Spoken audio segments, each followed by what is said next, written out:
Welcome to the Business Growth Podcast. Today I'm here with Ethan, the president and co-founder of ProAssisting. Welcome to the show. Thanks for having me, Leonard. So tell us a little bit more. What do you guys do at ProAssisting? Well, my wife and I, career-wise, we were high-level executive assistants in New York City for 20 years. She supported two different hedge fund CEOs as well as the CEO at J.Crew, Mickey Drexler. I supported the chairman of USA Films for a stint, and then supported the chief operating officer of Deutsch, which was a billion-dollar ad agency. And I was also director of admin services for them, that where I oversaw a team of about 12 assistants supporting about 60 executives. I tell you that in the lead up to let you know that the business we started back in 2018 is called ProAssisting, and it is a fractional executive assistant firm. We've been running it since 2018, and we've got about 70 clients across the United States and about 38, 39 assistants who are partnered with us. Nice. And where did you get the idea to start a executive assistant business? If you go back to 2007 with Tim Ferriss and the 4 Hour Work Week, and he was talking about how hiring an overseas virtual assistant could kind of leave you to a life of lounging on the beach and drinking Mai Tais, and have that virtual assistant run your business. I had been following some of the US based agencies that had popped up, the virtual assistant agencies, and frankly, what they were offering didn't align with either mine or Stephanie's experience or compensation expectations. And so in 2017, 2018, a client from a friend of ours kind of fell in Stephanie's lap, and she started supporting her.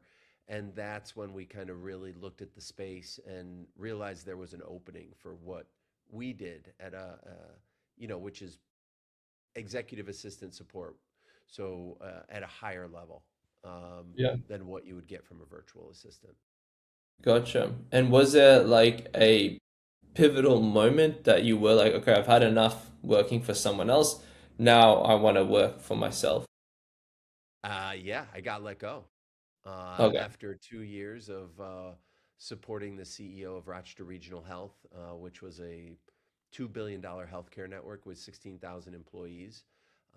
He felt it was time to make a change, and made that change. I was very grateful for the severance package that we were able to negotiate. And Stephanie was working that client at the time. And so it was a very easy decision for us to look at each other and say, hey, you can run clients too, and we can just find more clients. And so that's what we did. Nice. That's awesome. And how's that journey been since going from like working for someone else to working for yourself? You know, when you're a W-2 employee for as long as I was, the grass always looks greener. It always looks better. Like, yeah, I'll have schedule.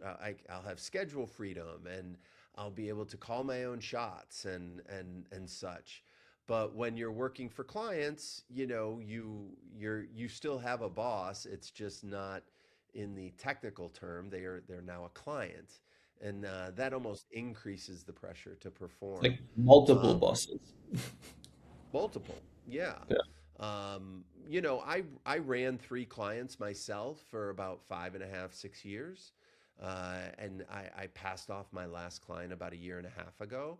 S- The business has grown, and so it's given us that opportunity. But Stephanie still runs her three clients, and it's what I didn't realize, Leonard, is that there is more of an inherent stress when you're running your own show, and you are responsible for the well-being of your clients, and the the option of them leaving when they want, and not at a time of your choosing, can be stressful.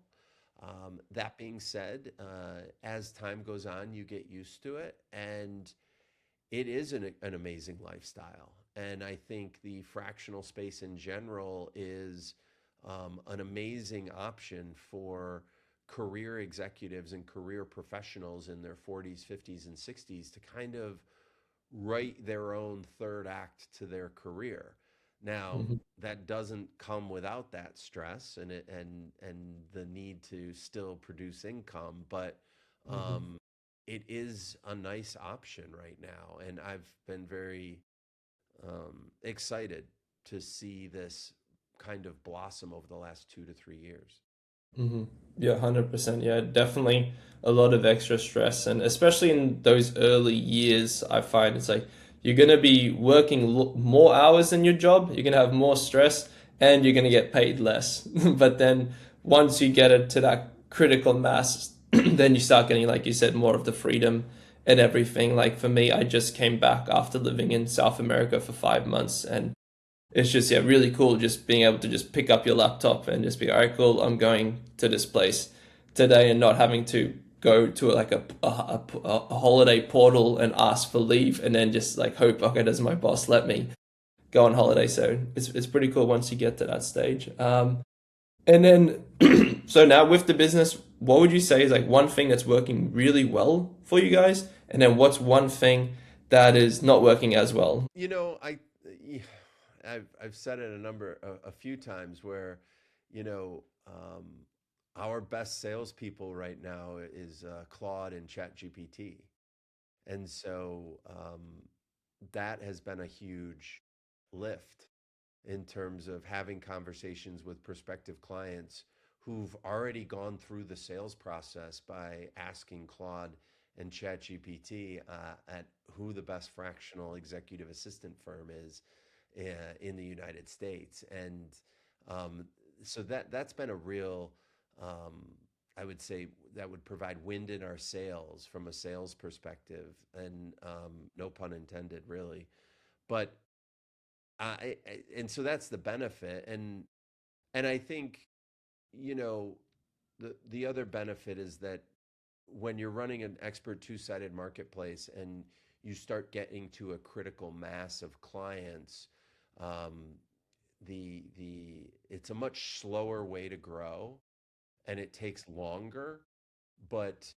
your client diversification kind of makes you bulletproof for for an extended period of time, because Hmm. losing a client here, a client there, even three clients in a month and then gaining four, you're still a net one client positive and growing your revenue. So that's the benefit.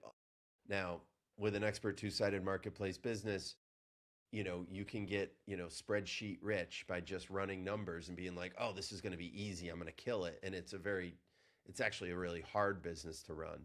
Um, and I guess that leads into the second half. It's like, what's the most difficult thing is that realizing that an expert two-sided marketplace is a hard business to run. You have to make sure that there's alignment between the client and the service provider. And when that service provider is not the owner of the business, like me or Stephanie supporting a client, we need to make sure that they're really good and that they do understand what we're selling the client, so there can be an alignment on expectations. And if that alignment is there, then the relationship can go a very long time. But if it's not, then I'm dealing with disgruntled client, a disgruntled assistant, and having to agent the relationship. And that's really what I look at what I do now, as being an agent between clients and assistants. Yeah. Okay. Nice. And so let's talk a little bit more about your, like you said, your best salespeople is Claude and ChatGPT. I know previously we'd spoken. You said you guys have been doing a bit of SEO for a long time, and then this new thing. It's kind of like A O E. Is it AEO, A E O? AEO Um. and GEO. Yeah. So how did you guys get into the AEO and GEO space? Well, I mean, our SEO journey started with a company in Eastern Europe, and they did some good work in terms of getting our website in shape and making sure we were ranking as well as possible. But when they started adding content, they really were using a lot of AI to write the content, and I I just didn't think it was moving the needle for us.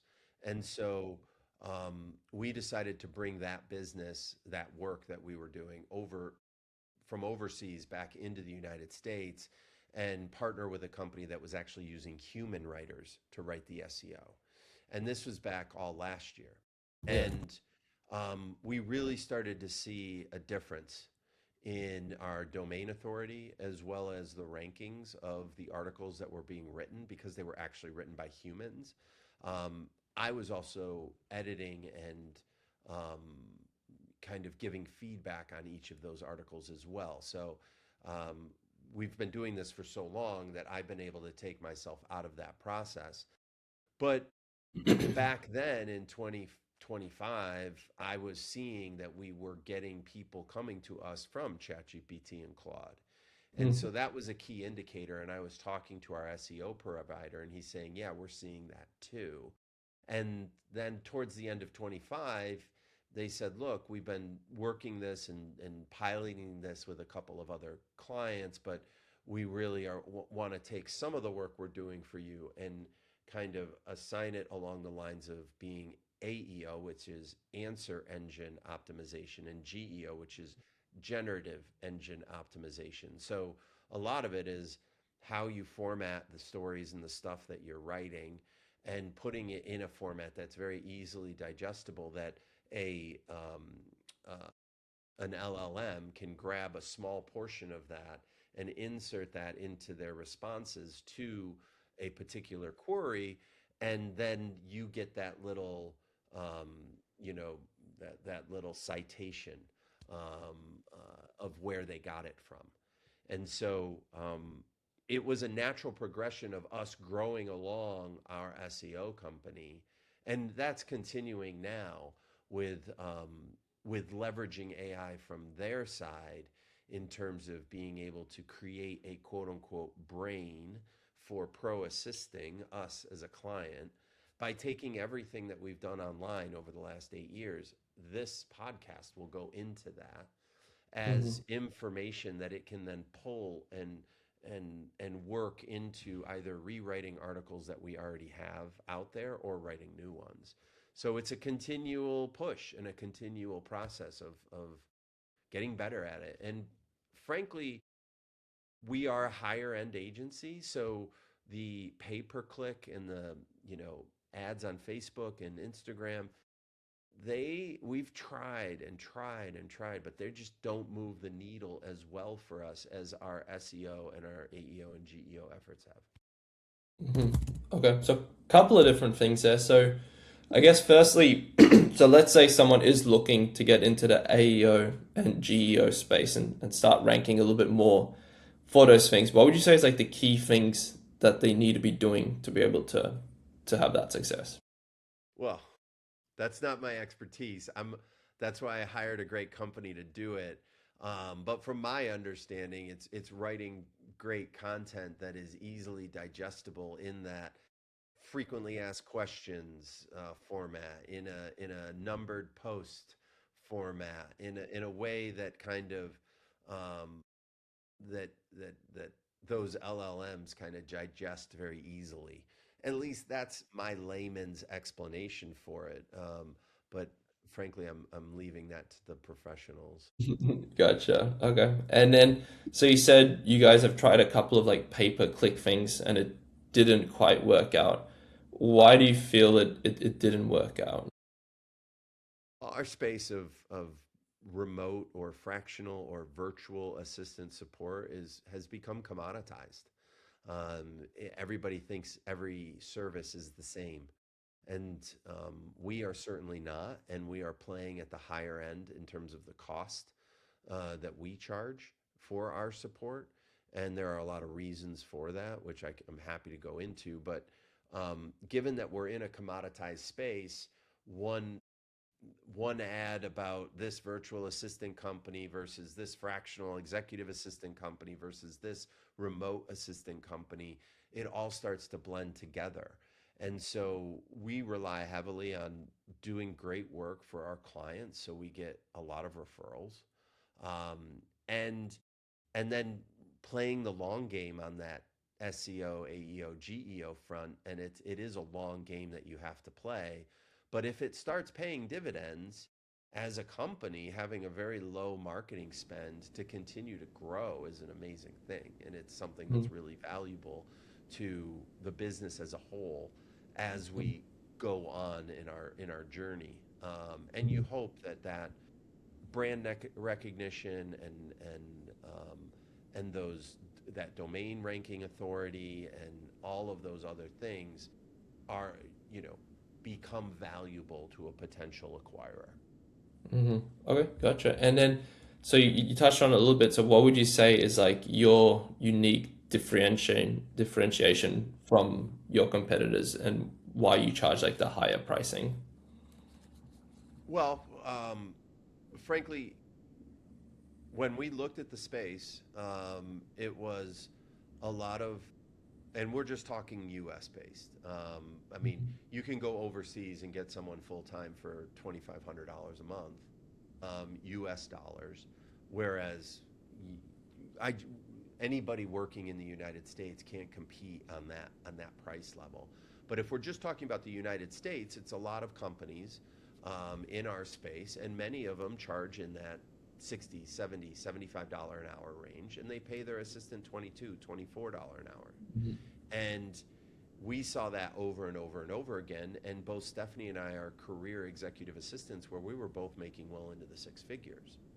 And so working for 22, $24 an hour as a virtual assistant, it didn't make any sense to us. The other thing that those companies do is that they partner their clients with, say, 5 or 8 or 10 assistants a month. And us, as true EAs, we don't see how you can work with 5 clients in a month and provide, or 8 clients or 10 clients a month and provide that high level of support that we see it. In our roles, we view being a high level executive assistant as a business partner, a chief of staff, a project manager, an assistant slash scheduler, and a personal assistant. Anything that our assistant can do to take something off of a client's plate, keep something from getting onto their plate, and being that single point of contact is a win, because the arbitrage is to give time back to the client, to the principal. And Yeah. we do that by limiting the number of clients that our assistants support to a maximum of 3. Okay. And that allows them to do the work and feather the work throughout the business day, Monday through Friday, 9 to 5. And we charge by resources. So it's not based on the amount of hours they're working. You're getting a third of one of our assistants' resources for $3,300 a month. And then out of that, we pass more than 75% of that to the assistant. And now that compensation is more aligned with them and their experience, and that allows us to get high-level experienced EAs. So an EA who would be making $100 or $120 or $150,000 a year in New York or Chicago or Los Angeles, and it allows us to keep them for a long time. And so there is a value beyond just the time that an executive assistant puts towards their partnership with a client, and I'm happy to go into that. And we highlight that in our sales process, and frankly, you can see the difference between the assistants that you can look at company X, Y, and Z and look at their profiles on LinkedIn. And then you go to ProAssisting and you look at the profiles of our assistants and you're like, oh, I see the difference in the experience level of these assistants. Right. Yeah, that makes sense. Yeah, I can imagine you can get definitely a lot higher quality people with those things, and more quality service as opposed to being spread thin between everyone.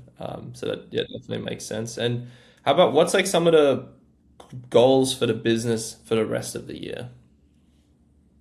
Hey, keep it on. We are seeing, actually, we're seeing quite an influx as of the last couple of months. And I think part of that is that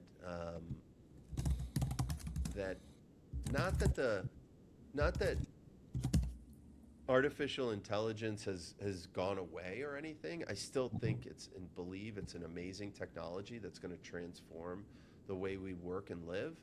But Mhm. I also think that a lot of people are finally understanding that the story that Silicon Valley is telling on how amazing AI is going to take all these jobs is not coming to fruition.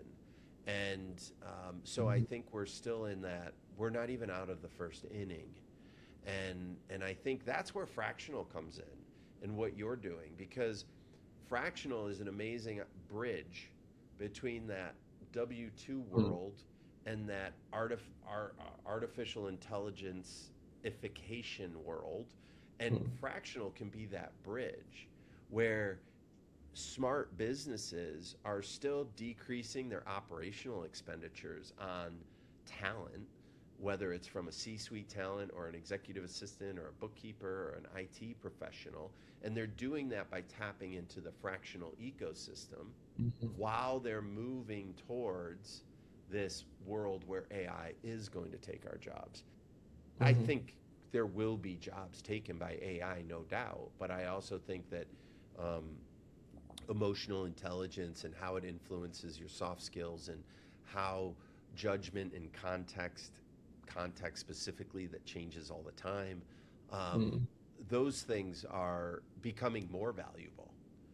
Yeah. uh, and I think it's just an interesting, fascinating time. Yeah, yeah, 100%. Yeah, it's definitely there's so much stuff changing.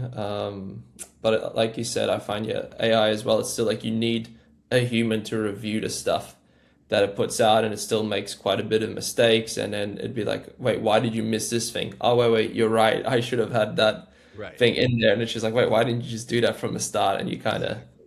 still need Yeah. someone in there. But yeah, it'll be interesting to kind of see where things go in the future. I know we're starting to run out of time here, so how about let's finish on what would you say has been like one of the like the most valuable lessons that you've learned since starting like your own business? um you know maybe there's a couple. The more difficult conversations you have, whether it's with a client or with an employee or an independent contractor, and the more open and honest and empathetic way that you have that conversation, the more successful you're going to be.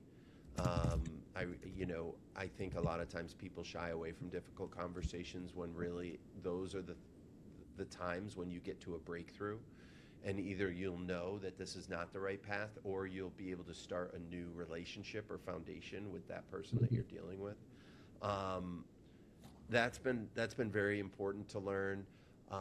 The inherent stress level of running a business, it just is, and don't try and catastrophize too much.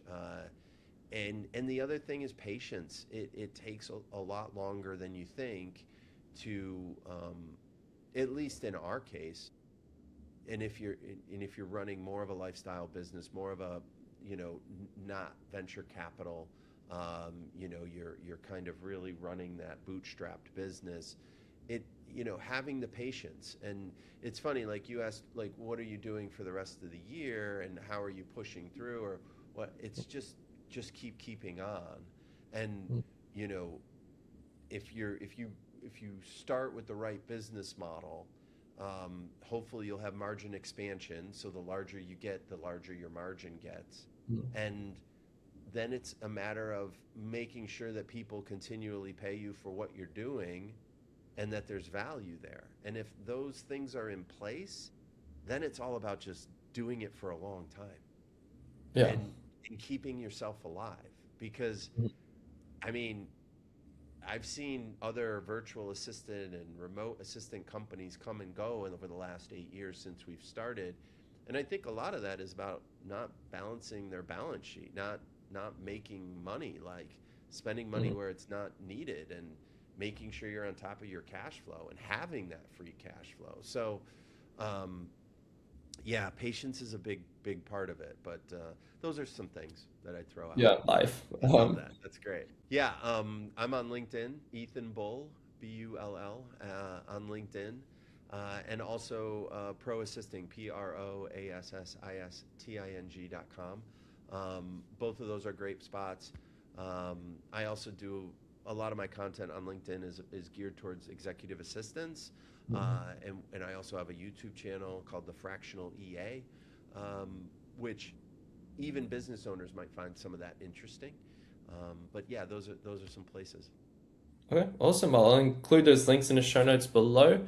I appreciate you coming on. You guys have been listening to the Business Growth Podcast. Until next time, keep growing.